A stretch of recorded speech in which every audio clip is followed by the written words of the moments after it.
Assalamualaikum warahmatullahi wabarakatuh.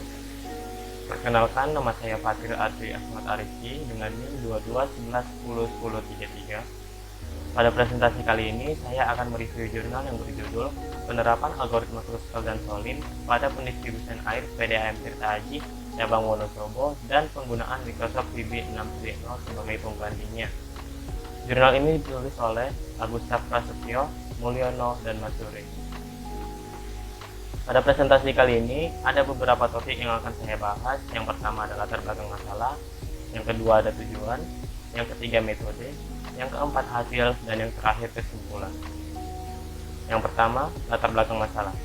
Air merupakan sumber daya alam yang tidak terbatas jumlahnya, akan tetapi dalam penggunaannya harus dibatasi agar tetap terjaga dan bisa dimanfaatkan secara berkelanjutan. Permasalahan pada pendistribusian air ini adalah bagaimana jaringan pendistribusian air dapat sampai ke semua wilayah dengan panjang pipa paling efektif. Algoritma yang dapat digunakan dalam menentukan jaringan pendistribusian air adalah algoritma Kruskal dan algoritma Solin. Jaringan rangkaian pipa yang dicari merupakan masalah minimum spanning tree atau MST, sehingga algoritma Kruskal dan algoritma Solin dapat digunakan untuk mencari jaringan pendistribusian air tersebut. Selanjutnya ada tujuan.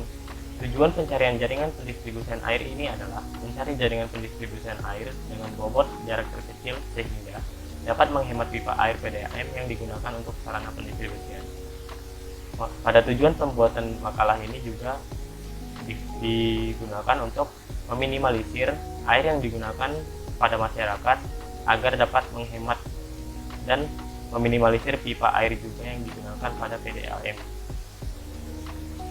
Pada jurnal ini terdapat dua metode. Yang pertama ada metode algoritma Kruskal dan yang kedua ada metode algoritma Solin. Algoritma Kruskal adalah algoritma yang dengan mengurutkan sisi-sisi berdasarkan bobotnya dari yang terkecil hingga terbesar. Kemudian pilih sisi dengan bobot minimal dan tidak membentuk sikel. Pada algoritma Kruskal ini, yang pertama yang kita lakukan adalah mengurutkan bobot-bobotnya dari yang terkecil hingga yang terbesar. Kemudian kita pilih sisi dengan bobot minimal dan tidak mengandung circle. Yang kedua ada algoritma Solin. Algoritma Solin merupakan perpaduan antara algoritma Kruskal dan algoritma Prim. Dan cara kerja algoritma Solin adalah dimulai dengan hutan dan tumbuh di pohon, disubset dari titik-titik hutan tersebut sampai menjadi satu pohon yang memuat semua titik. Di setiap langkah, sisi yang berbobot minimum dipilih.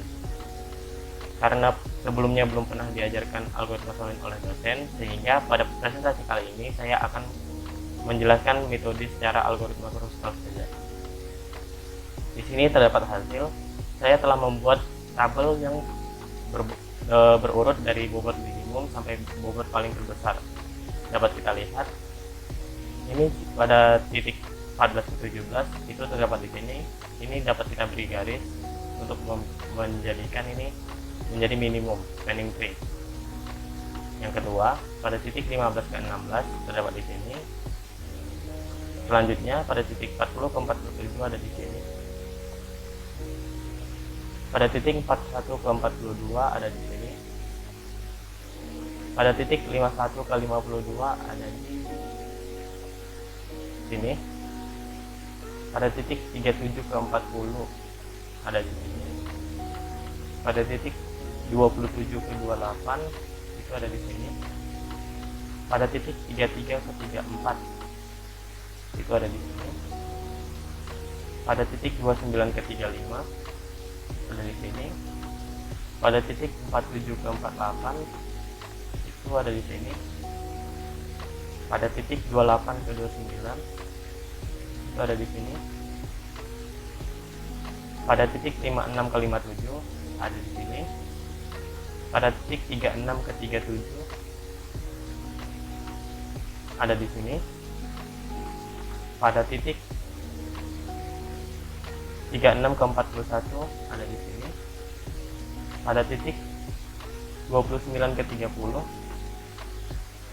itu ada di sini. Pada titik 31 ke 33 ada di sini. Selanjutnya pada titik 34 ke 35 di sini. Selanjutnya pada titik 14 ke 15 itu ada di sini. Selanjutnya pada titik 18 ke 21 itu ada di sini. Selanjutnya pada titik 29 ke 33 itu ada di sini. Nah, karena ini mengandung circle dari 29 ke 33, 34, 35 ke 29 lalu balik lagi ke 23, sehingga ini tidak kita masukkan ke dalam minimum spanning tree, sehingga kita coret pada tabel. Selanjutnya pada titik 23 ke 24 itu di sini. Pada titik 30 ke 31, nah ini juga sama seperti yang tadi, sehingga tidak kita masukkan dan kita coret pada tabel. Selanjutnya pada titik 31 ke 32, pada titik 21 ke 22 ini kita beri garis. Selanjutnya pada titik 17 ke 22 ini. Selanjutnya pada titik 16 ke 17 ini. Pada titik ini juga mengandung circle, sehingga kita coret pada tabel. Selanjutnya pada titik 26 ke 38 di sini. Selanjutnya pada titik 58 ke 59 di sini. Pada titik 16 ke 23 itu ada di sini. Pada titik 26 ke 27 itu ada di sini. Pada titik 40 ke 41 itu ada di sini. Nah, ini juga mengandung circle, sehingga kita coret pada tabel. Selanjutnya pada titik 22 ke 23 itu ada di sini. Ini juga mengandung circle, sehingga kita coret pada tabel. Selanjutnya pada titik 42 ke 43 itu ada di sini. Lanjut pada titik 17 ke 18 ini mengandung circle, sehingga kita coret pada tabel. Lanjut pada titik 35 ke 36 ini. Di sini tidak mengandung circle, kita beri garis. Pada titik 59 ke 60 ini tidak mengandung circle, kita beri garis. Pada titik 28 ke 37 di sini, ini mengandung circle, sehingga kita coret pada tabel. Pada titik 2 ke 3 di sini tidak mengandung circle. Pada titik 22 ke 30 ini tidak mengandung circle, tidak beri garis. Selanjutnya pada titik 54 ke 55 di sini kita beri garis. Lanjut pada titik 9 ke 13 ini kita beri garis. Selanjutnya pada titik 24 ke 26 ini. Di sini mengandung circle, sehingga kita coret pada tabel. Lanjut pada titik 21 ke 31 ini. Di sini mengandung circle juga, sehingga kita coret.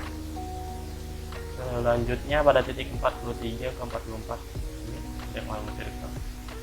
Lanjut pada 24 ke 25 ini. Pada titik 51 ke 54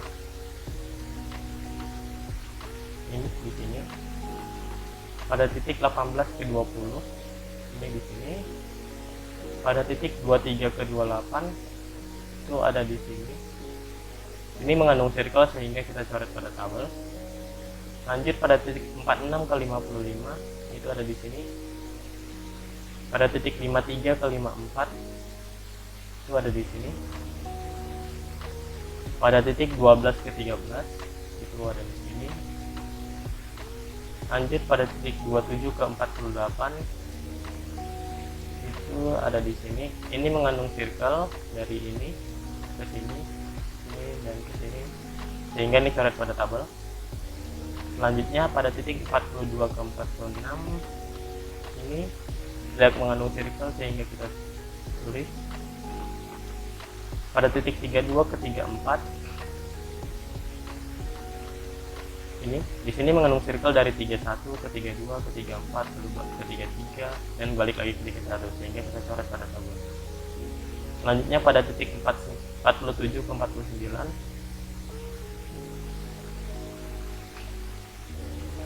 di sini kita beri garis.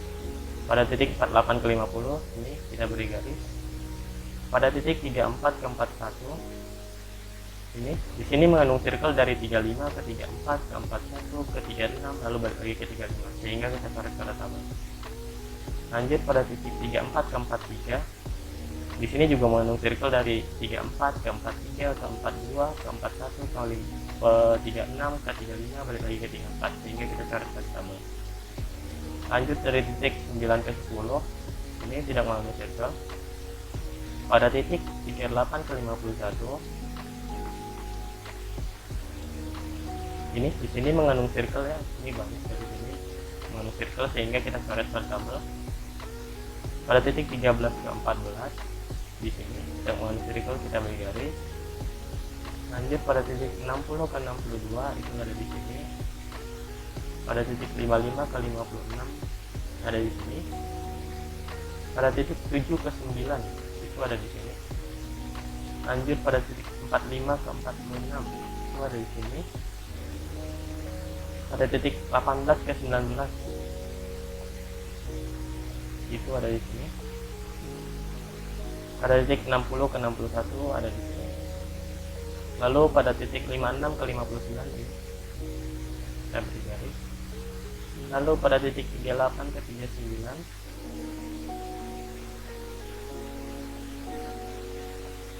itu ada ini, kita beri garis. Lanjut pada titik 10 ke 11 dari sini. Pada titik 1 dan 2 di sini. Pada titik 8 ke 12 itu ada di sini, kita beri garis. Pada titik 10 ke 15 di sini mengandung circle dari 10 ke 15 ke 14 ke 13 ke 9 lalu balik lagi ke 10 sehingga kita coret pada tabel. Lanjut pada titik 7 ke 8 ini mengandung circle sehingga kita coret. Lanjut pada titik 5 ke 6 ini kita beri garis. Lanjut pada titik 2 ke 7 ini kita beri garis. Lanjut pada titik 4 ke 5 ini kita beri garis. Lanjut pada titik yang terakhir yaitu titik 5 ke 10 ini kita beri garis.